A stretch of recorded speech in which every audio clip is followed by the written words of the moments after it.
इस बार वोट हाथी को, अपने पुराने साथी को। इस बार वोट हमारे हाथी को, अपने पुराने साथी को। हमारी यंग जनरेशन, टेक्निकली मैं भी उसी जनरेशन से हूं, उन्होंने खूब आंदोलन किया। उन्होंने शिक्षा मंत्री के खिलाफ आंदोलन किया। उन्होंने कहा कि पेपर लीक हो रहे हैं तो जो एजुकेशन मिनिस्टर है उन्हें इस्तीफा देना होगा। हमारी जनरेशन को जो हमेशा सब लोग बोलते हैं कि वो इंस्टाग्राम और फेसबुक और स्नैपचैट और ट्विटर की ही जनरेशन है, वो कभी सड़क पे नहीं उतर सकती, उन्होंने जवाब दिया। यहाँ पर मौजूद काफ़ी बच्चे हैं जिन्होंने उसमें हिस्सा लिया था। उन्होंने पहली बार जवाब दिया और सड़क पे उतर के अपनी बात को, अपने दुख दर्द को जायज़ किया, एहसास दिलाया सरकार को कि उनके साथ गलत हो रहा है। परंतु साथियों, जिस चीज़ के लिए आप सड़क पर उतरे उससे शिक्षा मंत्री ने तो इस्तीफा दे दिया, परंतु बदले में आपको कौन मिला? बदले में आपको एक ऐसा मंत्री मिल गया, उसकी एजुकेशन मैटर नहीं करती। प्लीज समझो, उसकी एजुकेशन से कोई फर्क नहीं पड़ता। वो आदमी ऐसा शख्स है जिसने एक महिला के बलात्कारियों को उनकी रिहाई पर कहा कि कुछ गलत नहीं हुआ। ऐसी मानसिकता रखने वाले आदमी को एजुकेशन मिनिस्टर बनाया।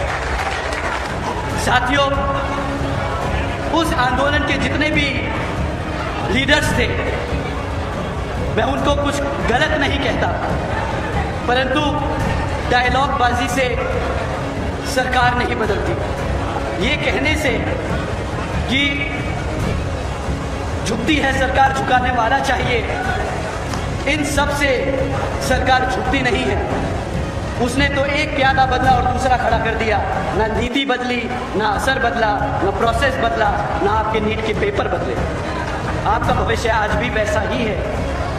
साथियों, अगर आपको सही मायने में अगर आपको अपनी व्यवस्था ठीक करनी है, अपना भविष्य ठीक करना है, तो मान्यवर साहब आपको कहकर गए हैं, आदरणीय बहन जी आप लोगों को समझा के थक गए कि सत्ता बदलनी होगी, सत्ता में बैठे लोग बदलने होंगे, आपको खुद शासक बनना पड़ेगा, क्योंकि आप अपनी किस्मत खुद लिख सकते हो। आपसे ज्यादा बेहतर आपके लिए कोई और नहीं सोच सकता। इस बार वोट हाथी को, अपने पुराने साथी को। इस बार वोट हमारे हाथी को, अपने पुराने साथी को। साथियों, जैसा कि आप सबको मालूम है कि हमारे उत्तर प्रदेश में पिछले 10 साल से भाजपा सत्ता में आसीन है। इन लोगों ने पिछले 10 सालों में हमें सिर्फ अपने विज्ञापनों से अपनी कमियों को छुपाने का काम किया है।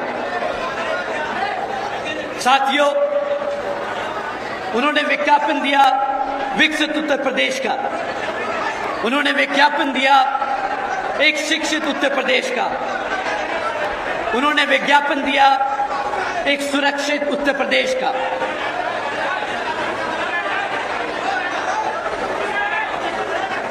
मैं बीजेपी की सरकार की कमियां गिनवाने नहीं आया हूं। मैं सिर्फ और सिर्फ अपने लोगों की समस्याएं इस मंच से आप सबके बीच में रखना चाहता हूं। साथियों, पिछले 10 सालों में 7,000 करोड़ से ज्यादा आपके टैक्स के पैसों से इस बीजेपी की सरकार ने अपनी नाकामियां छुपाई हैं। हमारी माताएं बहनें जो बैठी हैं, हमारे बड़े बुजुर्ग जो बैठे हैं, मेरे युवा साथी, आप सबको समझना होगा कि भाजपा ने पिछले 10 सालों में यहां आपके टैक्स के पैसों से अपनी कमियां छुपाने का काम किया है, और कुछ करोड़ रुपए नहीं, 7,000 करोड़ रुपए। 7,000 करोड़ अपनी कमजोरियों को छुपाने के लिए उनके पास पैसे हैं, पर झांसी के सरकारी अस्पताल में जो 10 से ज्यादा बच्चे जल के मौत की घाट उतर गए, उनके लिए इनके पास सिर्फ अफसोस करने के अलावा और कुछ नहीं। 7,000 करोड़ अपनी कमियां छुपा सकते हैं, पर झांसी में जो अस्पताल में 10 से ज्यादा बच्चे, नन्हे शिशु जो जलकर मर गए, उनके लिए सिर्फ अफसोस कर सकते हैं। 7,000 करोड़ की अपनी कमियां छुपाने के लिए एडवर्टाइजमेंट जरूर कर सकते हैं, पर 4 लाख से ज्यादा जो सरकारी पद इनके खाली पड़े हैं, उनको भरने के लिए इनके पास पैसे नहीं। 7,000 करोड़ आपका टैक्स का पैसा एडवर्टाइजमेंट में खर्चा, बट आपके बच्चों को नौकरी नहीं दी गई। साथियों, पिछले 10 सालों में 10 से ज्यादा नेशनल एग्जामिनेशन के पेपर लीक हुए। 7,000 करोड़ रुपए खर्च तो दिए अपने एडवर्टाइजमेंट में, परंतु अगर उसमें से कुछ पैसे अपने बच्चों के एग्जामिनेशन में लगा देते तो शायद आज यहाँ पे काफी सारे बच्चे वो एग्जामिनेशन पास कर सरकारी नौकरियों में लगे होते।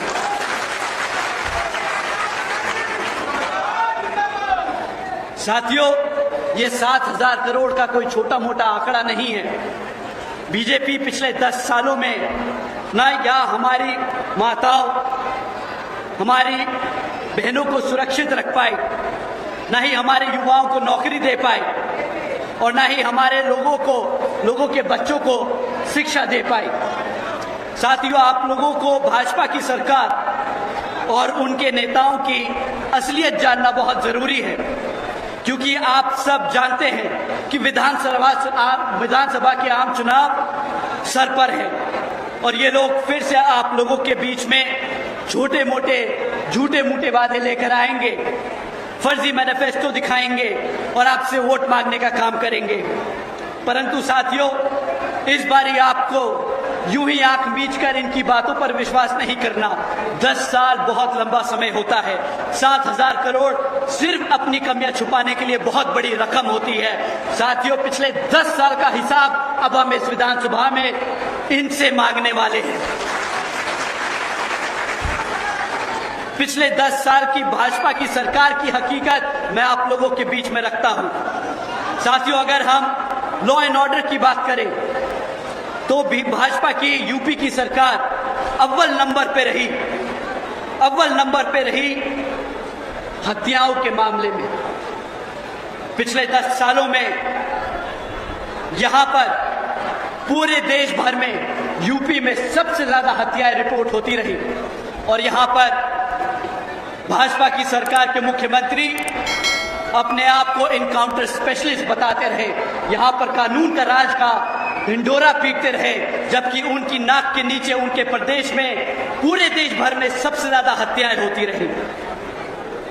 महिलाओं के खिलाफ अपराध, साथियों, हर साल 3,000 से ज्यादा हत्याएं होती रही, और 65,000 से ज्यादा हमारे माताएं बहनों के खिलाफ अपराध होते रहे। और यहाँ पर पुलिस आप सबकी शक्ल देखती रह गई। साथियों, उत्तर प्रदेश की सरकार ऑर्गेनाइज क्राइम के मामले में हर साल 10,000 से ज्यादा किडनैपिंग, एक्सटॉर्शन, रैकेटियरिंग के केस दर्ज करती है। अब ये मैं अपने आप से आंकड़े नहीं बना रहा हूं, ये सरकार की एनसीआरबी का डेटा है। साथियों, क्या ऐसी कोई सरकार को आप दोबारा मौका देना चाहोगे जिनके यहां नाक के नीचे रिकॉर्ड दर हत्याएं होती रही, 65,000 से ज्यादा महिलाओं के खिलाफ अत्याचार, 10,000 से ज्यादा किडनैपिंग और रैकेटियरिंग के केस? साथियों, ये तो वो है जो दर्ज हो पाए, और आप सब जानते हैं कि पुलिस कितना कोशिश करती है सरकार के दबाव में आके कि आप लोगों की एफआईआर न दर्ज हो सके।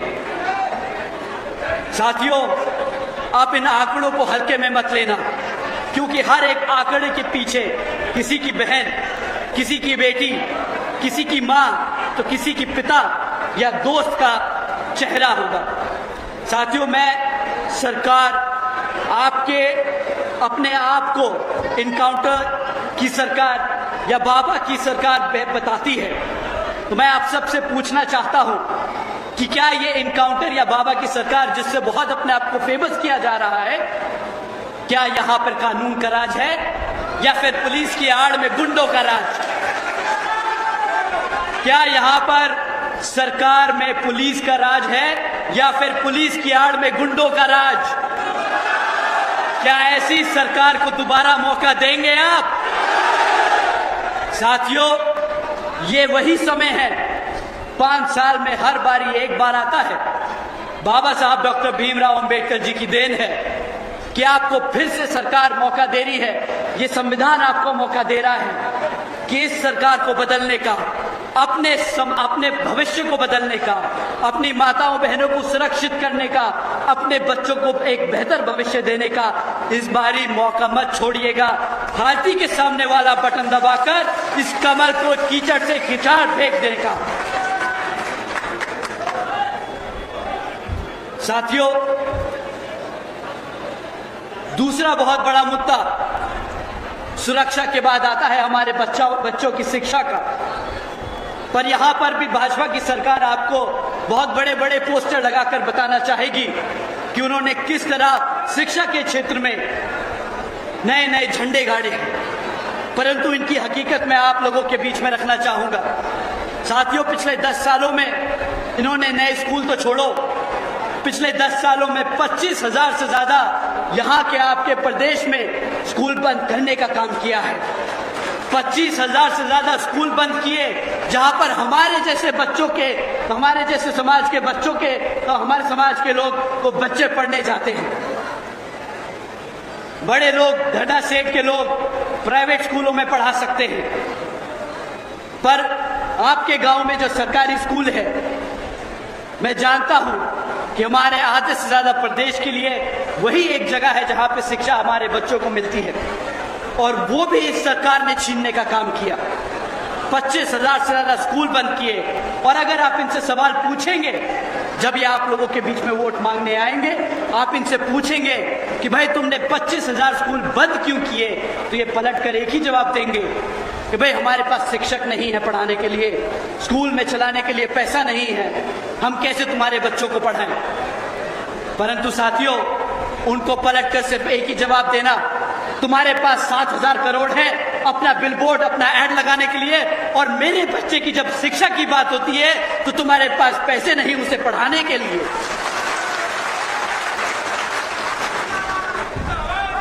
साथियों, दूसरा इनको जवाब देना, जब ये बोले कि हमारे पास पैसे नहीं है शिक्षक रखने के लिए, अगर तुम्हारे पास पैसे नहीं है शिक्षक रखने के लिए, तो 1.5 लाख से ज्यादा सरकारी पद जो शिक्षक के हैं वो खाली क्यों है? क्यों तुमने वो वैकेंसी खोल रखी है? अगर खोल रखी है तो तुम्हारे पास पैसा है, तुमने बस भरा नहीं है। तुम जानबूझ के भर्ती नहीं करते, क्योंकि अगर भर्ती करी तो उनको जाके अपने हमारे समाज के बच्चों को पढ़ाना पड़ेगा।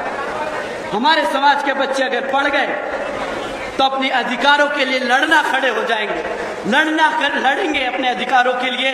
तो जैसे आपने देखा था अभी कुछ दिन पहले दिल्ली में हमारी जनरेशन के बच्चे अपने अधिकारों के लिए लड़े, वैसे ही हमारे समाज के बच्चे प्रदेश के कोने कोने में, चौराहे चौराहे पर इनसे सवाल करेंगे आरक्षण के लिए, रोजगार के लिए, शिक्षा के लिए और लॉ एंड ऑर्डर के लिए, रोजगार के लिए। तब इनके लिए जवाब देना मुश्किल हो जाएगा।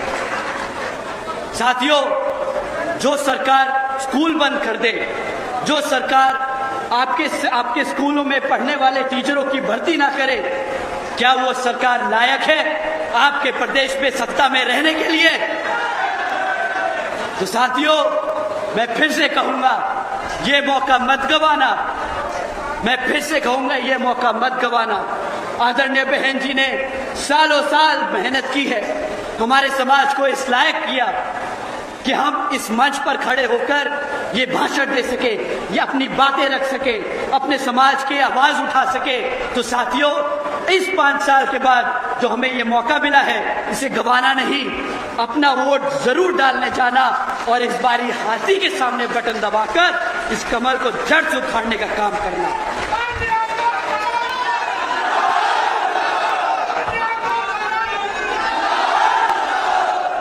साथियों,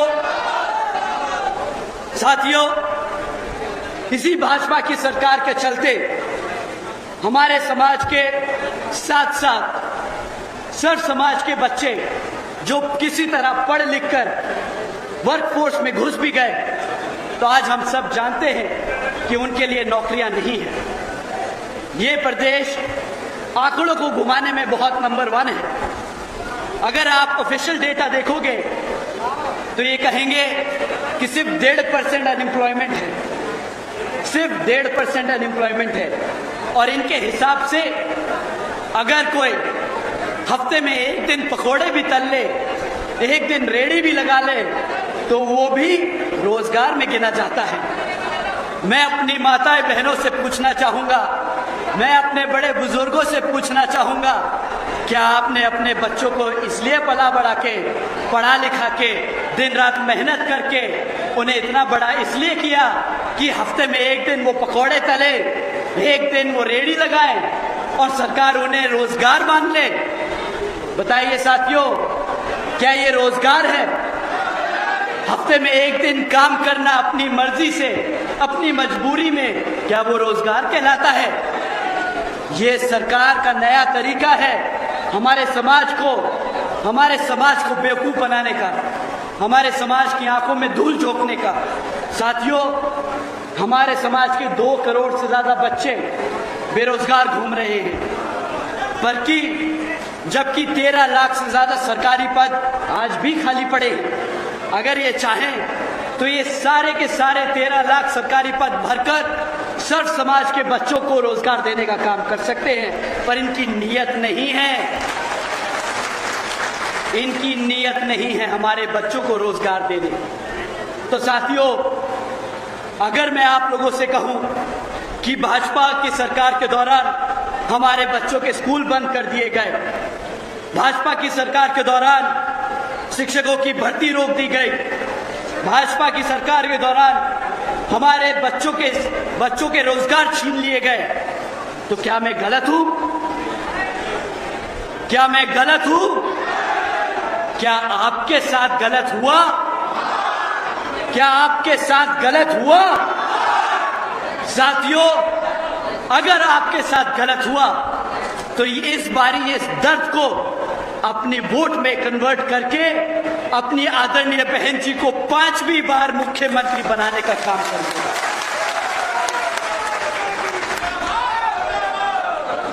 साथियों, अब आते हैं इनके तीसरे सबसे बड़े मुद्दे पर, जिसमें ये कभी भी नहीं चूकते।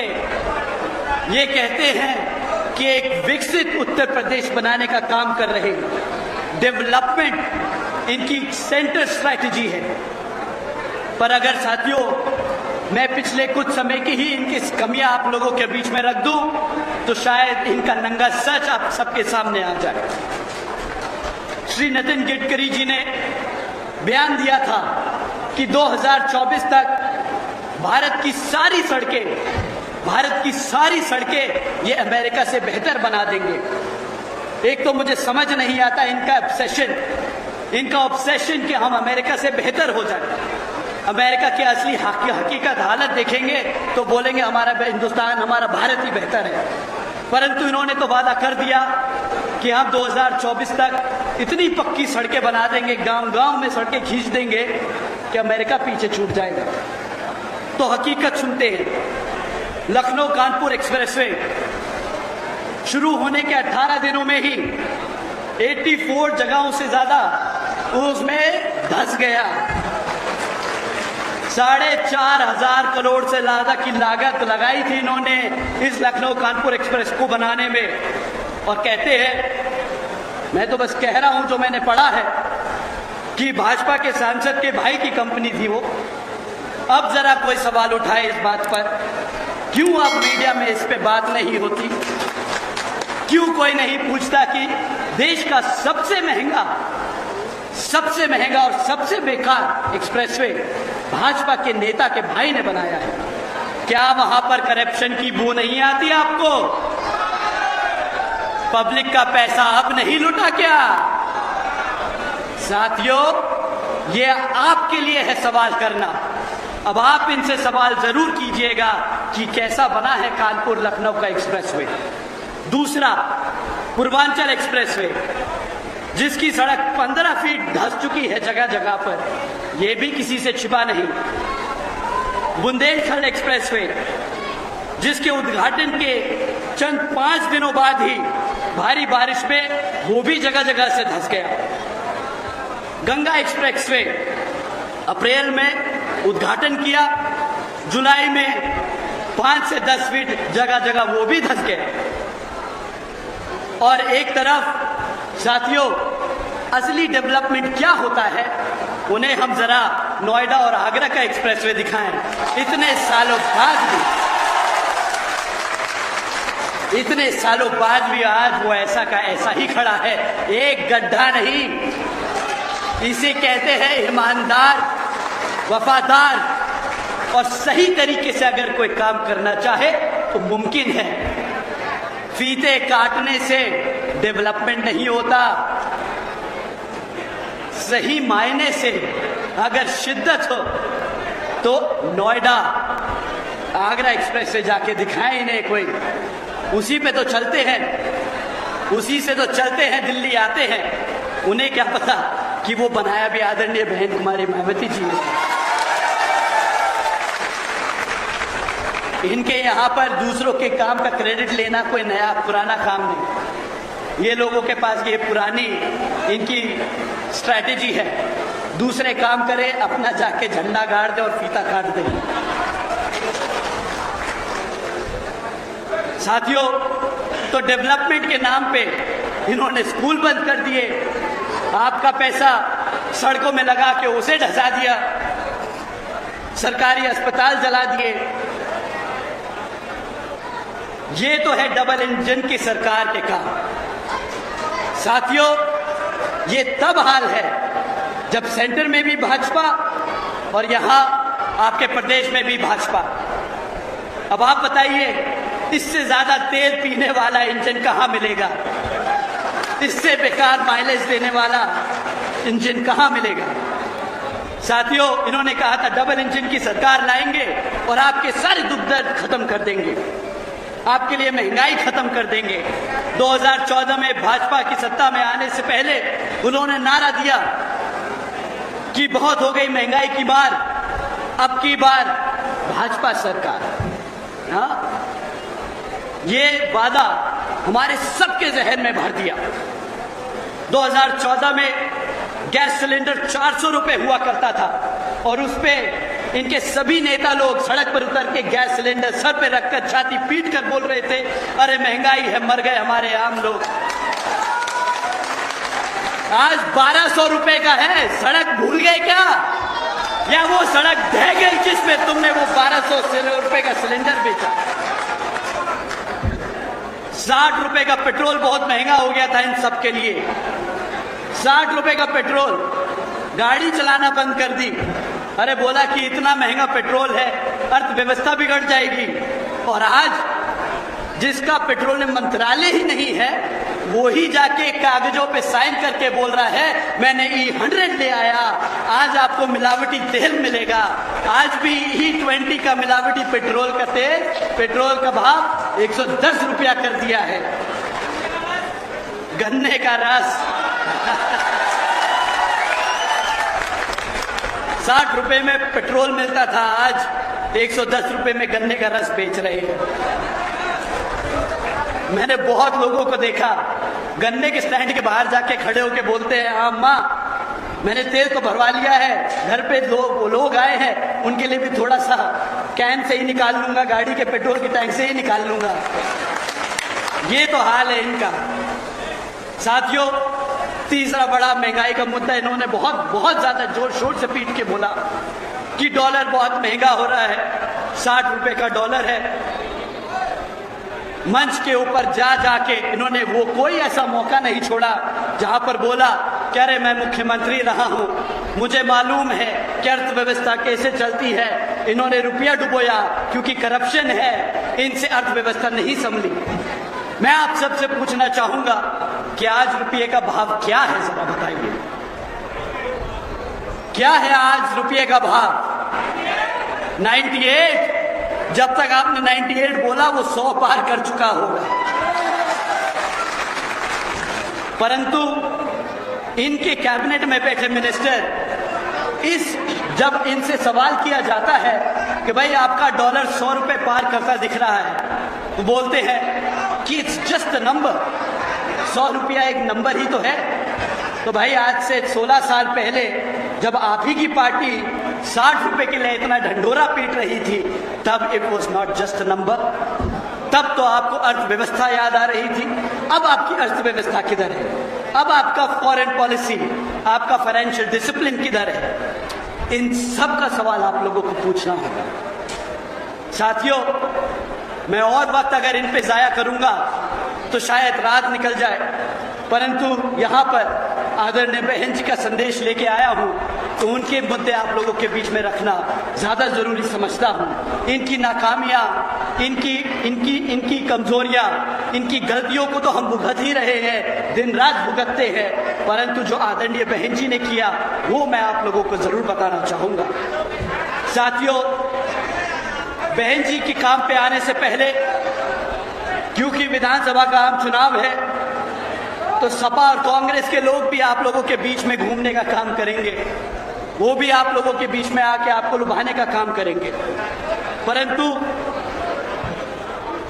ये दोनों ही पार्टियां, चाहे कांग्रेस हो या बीजेपी, दोनों ही पार्टियां एक ही सिक्के के दो पहलू हैं।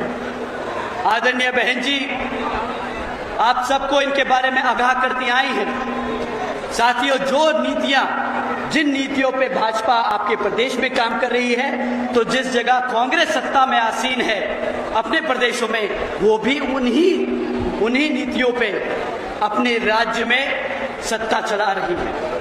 तो इनके काम कुछ अलग नहीं। ये आके आपके सामने लाल किताब का वो ढंढोरा पीटेंगे, बोलेंगे हम कॉन्स्टिट्यूशन के रक्षक हैं। वो किताब गलती से भूल जाए तो पता चले वो खाली पन्ने हैं, बस नाम का कॉन्स्टिट्यूशन है। वो किताब भी उनकी तरह ही है, अंदर से खाली, सिर्फ बाहर से ढिंडोरा और ढोंग करने के लिए बहुत अच्छी है। जब से 2-2.5 साल से ये लोग पार्लियामेंट पहुंचे हैं, जब से कितनी बार आपके संविधान को बचाने के लिए इन्होंने आवाज उठाई, ये आप सब ने देखा। तो साथियों, कांग्रेस के लोग उसी थाली के चट्टे बट्टे हैं, आज इधर तो कल उधर। अभी बीजेपी को कोसेंगे और कल वही काम आपके अगर सत्ता में आ गए तो वही काम आपके खिलाफ करेंगे। कांग्रेस पार्टी के राहुल अंकल हैं, वो आए दिन हर मौके पर बाबा साहब डॉक्टर भीमराव अंबेडकर जी की बात करते हैं, परंतु जिन प्रदेशों में उनकी कांग्रेस की सरकार चल रही है, वहीं पर वो वही काम कर रहे हैं जो यहां भाजपा कर रही है। तो अगर गलती से भी अगर कांग्रेस को वोट पड़ गया, तो ये वही हरकत करेंगे जो इन्होंने बाकी प्रदेशों में किया। और रही बात सपा के राष्ट्रीय अध्यक्ष आदरणीय अखिलेश अंकल जी की, मैं पूरी इज्जत से, पूरे आदर सम्मान से उनका नाम ले रहा हूं। उनकी उम्र अब हो गई है। अगर मैं 30 साल का लड़का 50 साल के बाद आदमी को अगर अंकल नहीं कहूंगा तो फिर क्या कहूं, आप ही बताओ। तो हमारे लिए तो वो बड़े अखिलेश अंकल हैं, अखिलेश भैया नहीं, अखिलेश अंकल हैं। तो आदरणीय अखिलेश अंकल जी, तो उनका तो यही नहीं समझ आता कि वो अपनी पार्टी में पीडीए करते कह रहे हैं, परंतु कभी पीडीए का मतलब कुछ और हो जाता है और कभी कुछ और। अभी 1-2 दिन पहले आदरणीय बहन जी ने ट्वीट कर कहा कि हालात को देखकर जैसे गिरगिट रंग बदल देता है, वैसे ही अखिलेश अंकल जी का पीडीए का मतलब भी कभी कुछ बदल जाता है समय देखकर, तो कभी कुछ बदल जाता है। साथियों, अगर आप उनका 2012 से 2017 का शासनकाल को अगर आप याद करें, तो उनकी सरकार के दौरान सत्ता में संभालते ही एक छेड़छाड़ की विवाद से पूरा मुजफ्फरनगर में इतना खतरनाक दंगे का रूप ले लिया था कि 40 से ज़्यादा लोगों की मौत हो गई थी और पूरे प्रदेश में उस साल 850 से ज़्यादा दंगे हुए और 130 से ज़्यादा लोगों ने अपनी जान खोई। इतना ही नहीं साथियों, बहन जी की सरकार में बहुजन महापुरुषों के नाम पर किए गए जिले जो बहन जी ने बनाए थे, वो 2012 में आते ही अखिलेश जी की सरकार ने एक एक कर सारे नाम मिटाने का काम किया। कांशीराम नगर को वापस कासगंज कर दिया, महामाया नगर को वापस हाथरस कर दिया, रामाबाई नगर को वापस कानपुर देहात बना दिया, छत्रपति शाहू जी महाराज नगर को वापस गोरखगंज कर दिया, ज्योतिबा फूले नगर को वापस अमरोहा बना दिया और पंचशील नगर को वापस हापुड़ कर दिया। साथियों, ये सिर्फ नाम बदलना नहीं है, इन सभी महापुरुषों के नामों से हमारा इतिहास जुड़ा है। हमारे महापुरुषों के नाम पे रखे गए ये महानगर, इनके महानगरों के नाम लेकर हमारे बच्चे अपना इतिहास याद करते, वो गर्व महसूस करते कि हमारे महान संतों गुरुओं ने भी काम किया, उनके नाम पे भी महानगर है। परंतु इनका असली चेहरा आप लोगों के सामने आ गया था जब इन्होंने सत्ता में अपना कदम रखा। इन्होंने वो सारे नाम बदल के वापस वही कर दिए, हमारे महापुरुषों का आदर सम्मान नहीं किया। एक तरफ तो पीडीए करते हैं, हम जब सरकार से बाहर हो गए और वापस आना चाहते हैं, और जब सरकार में थे तो हमारे महान संतों गुरुओं का आदर सम्मान न कर पाए।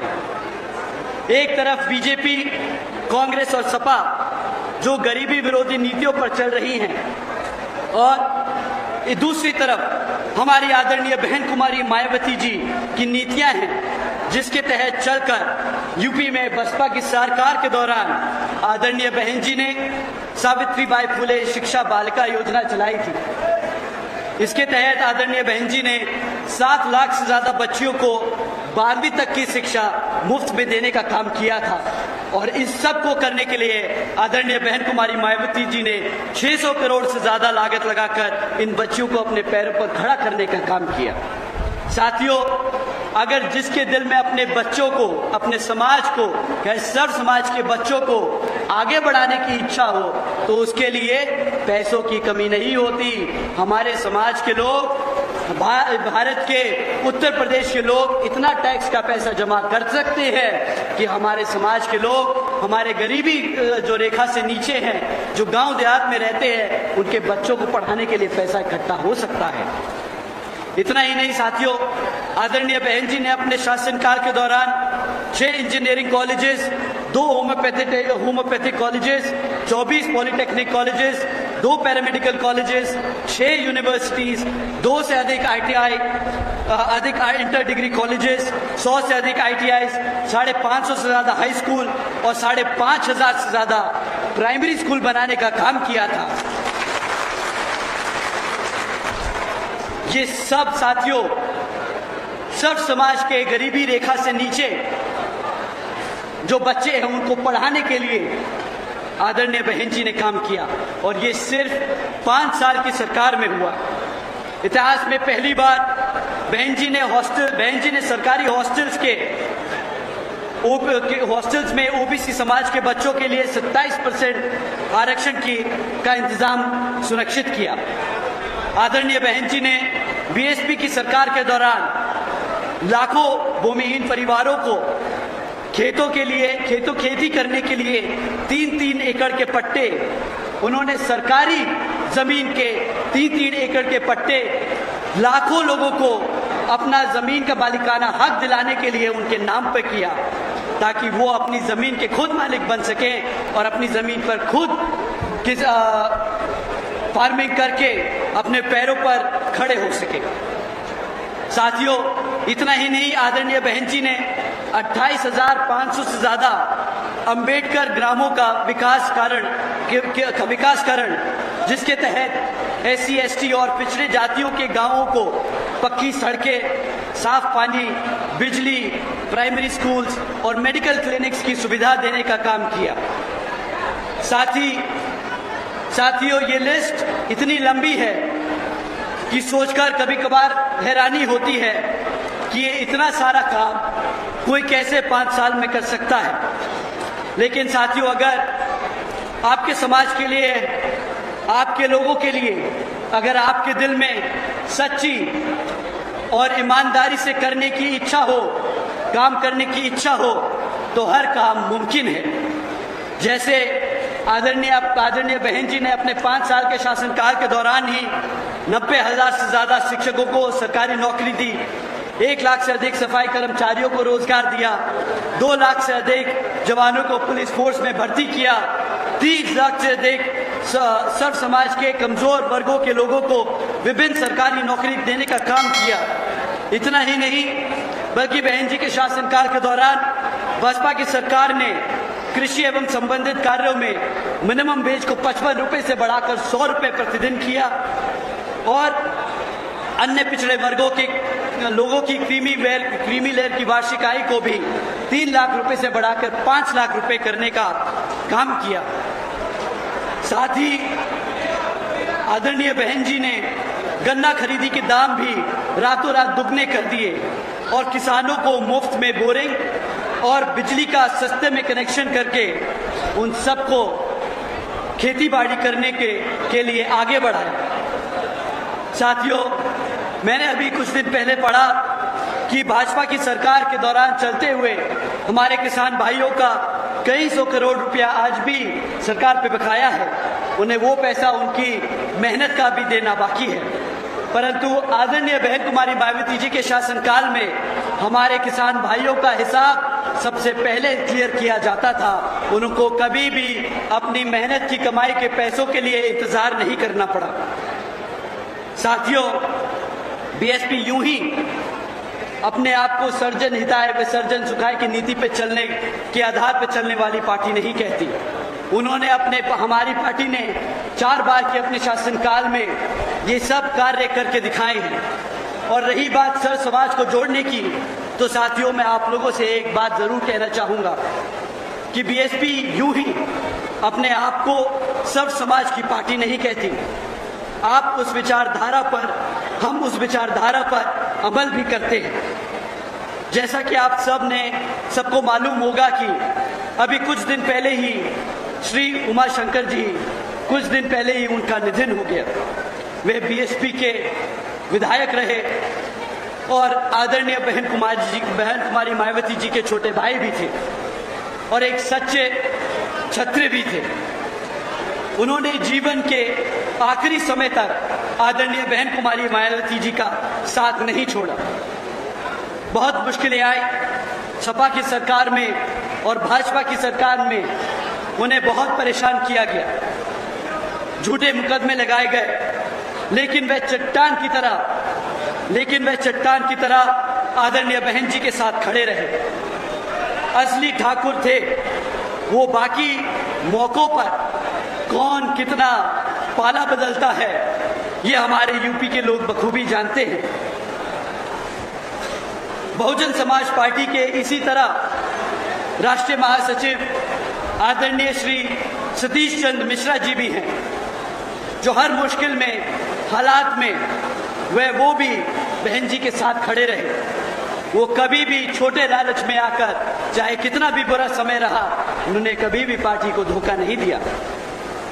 उनकी तरह ही आज मंच पर मौजूद हम सबके बीच में मुनकाद अली जी भी हैं, जिन्होंने इतने सालों तक पार्टी को पूरी दिन रात मेहनत कर अपना पूरा दिन रात मेहनत कर तपस्या कर अच्छे बुरे समय में कभी भी पार्टी और आदरणीय बहन जी का साथ नहीं छोड़ा। पाल समाज से चाहे वो लोग रहे, हर समाज के लोग बसपा के समर्पित सिपाही हैं। हर वर्ग, हर समाज के लोग बहन कुमारी मायावती जी को अपना नेता मानते हैं, क्योंकि बहन जी ने हमेशा सर्व समाज के हितों के, व सर्व समाज के सुखों का हमेशा ध्यान रखा है। आप प्रदेश के किसी भी कोने में जाकर आप ये पूछ सकते हैं किसी भी महिला से, किसी भी शख्स से, कि आदरणीय बहन जी के शासनकाल में क्या आप सुरक्षित थे? तो वो आपको पलटकर एक ही जवाब देंगे कि हमें सबसे ज्यादा सुरक्षित आदरणीय बहन जी के शासनकाल में ही महसूस होता था। साथियों, इसी क्रम में आप लोगों के बीच में मौजूद डॉक्टर अवनीश शर्मा जी यहाँ बैठे हैं। पिछली बारी भी वे बसपा से प्रत्याशी थे, इस बारी भी वे बहन जी के सच्चे सिपाही बनकर यहाँ आप लोगों के बीच में खड़े हैं।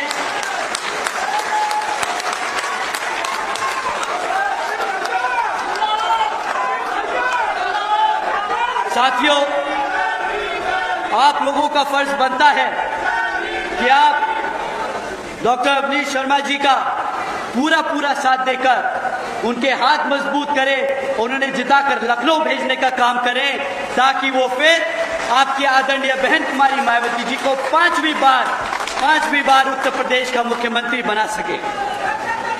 साथियों, यही नीतियां हैं बसपा की, लेकिन पार्टी के जो दल बदलने वाले, जो बार बार समय पर समय को देखकर दल बदल देते हैं, उन लोगों से आप लोगों को हमेशा सतर्क रहना होगा और अपनी ही पार्टी के सामने वाला, हाथी के सामने वाले बटन को दबाकर उन्हें जिताकर लखनऊ भेजने का काम करना होगा। साथियों, अब मैं आप लोगों से सिर्फ 5 मिनट लूंगा, सिर्फ 5 मिनट और लूंगा। अभी कुछ दिन पहले हमारी यंग जनरेशन, टेक्निकली मैं भी उसी जनरेशन से हूं, उन्होंने खूब आंदोलन किया। उन्होंने शिक्षा मंत्री के खिलाफ आंदोलन किया। उन्होंने कहा कि पेपर लीक हो रहे हैं, तो जो एजुकेशन मिनिस्टर है उन्हें इस्तीफा देना होगा। हमारी जनरेशन को जो हमेशा सब लोग बोलते हैं कि वो इंस्टाग्राम और फेसबुक और स्नैपचैट और ट्विटर की ही जनरेशन है, वो कभी सड़क पे नहीं उतर सकती, उन्होंने जवाब दिया। यहाँ पर मौजूद काफी बच्चे हैं जिन्होंने उसमें हिस्सा लिया था, उन्होंने पहली बार जवाब दिया और सड़क पे उतर के अपनी बात को, अपने दुख दर्द को जायज किया, एहसास दिलाया सरकार को कि उनके साथ गलत हो रहा है। परंतु साथियों, जिस चीज के लिए आप सड़क पर उतरे, उससे शिक्षा मंत्री ने तो इस्तीफा दे दिया, परंतु बदले में आपको कौन मिला? बदले में आपको एक ऐसा मंत्री मिल गया, उसकी एजुकेशन मैटर नहीं करती। प्लीज समझो, उसकी एजुकेशन से कोई फर्क नहीं पड़ता। वो आदमी ऐसा शख्स है जिसने एक महिला के बलात्कारियों को उनकी रिहाई पर कहा कि कुछ गलत नहीं हुआ है।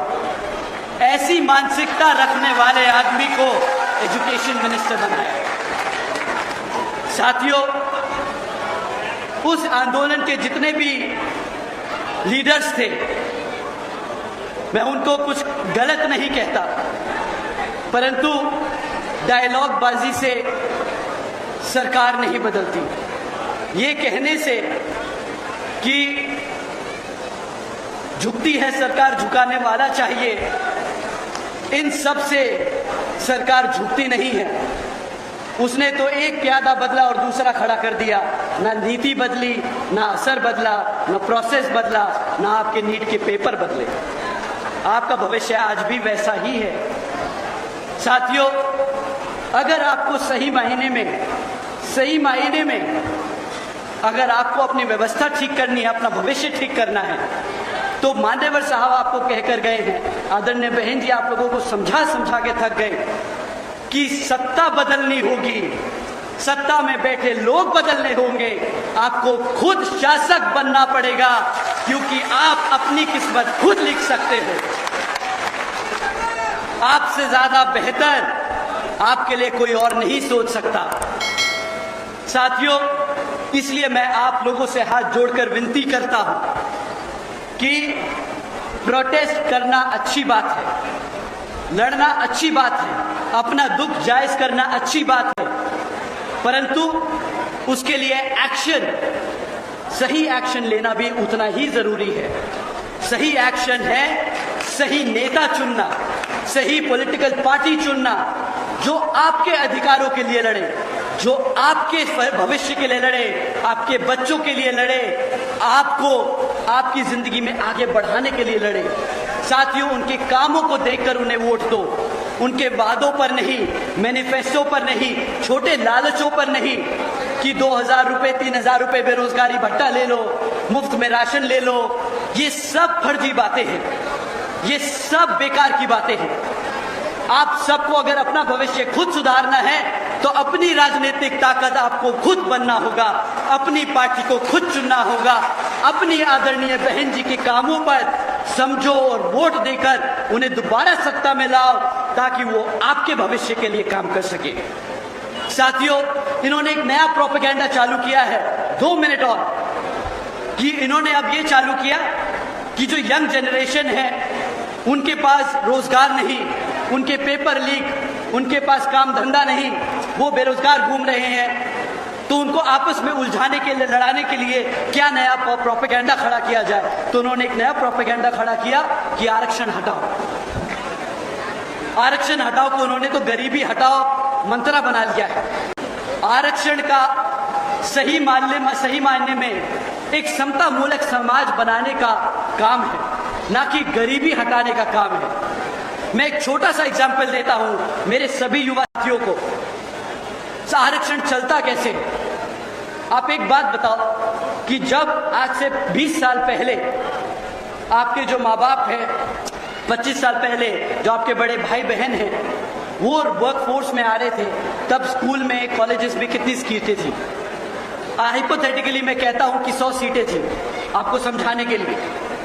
तब बढ़ने वाले बच्चे से 100 ही थे, उसमें से 20% को आरक्षण देना था।